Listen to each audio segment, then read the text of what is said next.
दोस्तों यदि आपके फ़ोन में जियो का सिम कार्ड लगा है तो आप डाटा के बारे में ज़रूर जानते होंगे।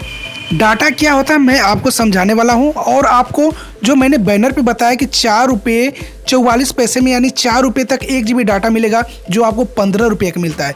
4G डाटा वाउचर की बात करते हैं तो 25 रुपये में 2 GB डाटा मिलता है जिसकी कीमत 12.5 रुपया होता है। 15 रुपया में 1 GB डाटा कीमत और जो 61 में आता है इसकी भी कीमत आ जाती है आपका 10 रुपये जिसमें 6 GB डाटा मिलता है।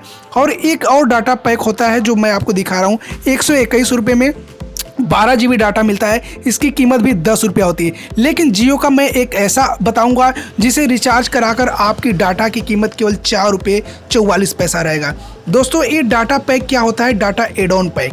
डाटा एड ऑन पैक के नाम से आता है जिसमें 222 रुपये का आता है 50 GB डाटा। यदि आप कैलकुलेट करेंगे तो आपका 4 रुपये 44 पैसा लगेगा जिसमें 30 दिन की वैलिडिटी रहेगी दोस्तों, जिसमें 30 दिन की वैलिडिटी रहेगी। और 241 रुपये का भी एक आता है जिसमें आपको 40 GB डाटा मिलेगा और इसकी भी वैलिडिटी 30 दिन। 181 का एक और प्लान आता है जिसमें 30 दिन की वैलिडिटी और आपको 30 GB डाटा मिलेगा।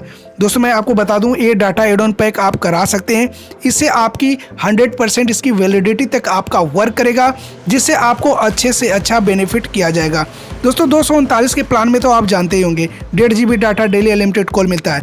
119 के प्लान में आपको जानते हैं 14 दिन की वैलिडिटी और 1.5 GB डाटा रोज मिलता है। लेकिन 719 का आप रिचार्ज कराते हैं तो वही 239 यानी 40 रुपया लगता है जिसमें आपको 2 GB डाटा डेली मिलता है। यानी जियो कह रहा है आपसे कि 239 में 1.5 GB दूंगा, लेकिन यदि आप 3 महीने का पैक लेते हैं तो आपको 2 GB डाटा डेली दूंगा। तो कोशिश करिएगा यदि आपके पास पैसा है तो वो करवा लीजिएगा, क्योंकि देख सकते हैं 239 में 1.5 GB डाटा 28 दिन की वैलिडिटी।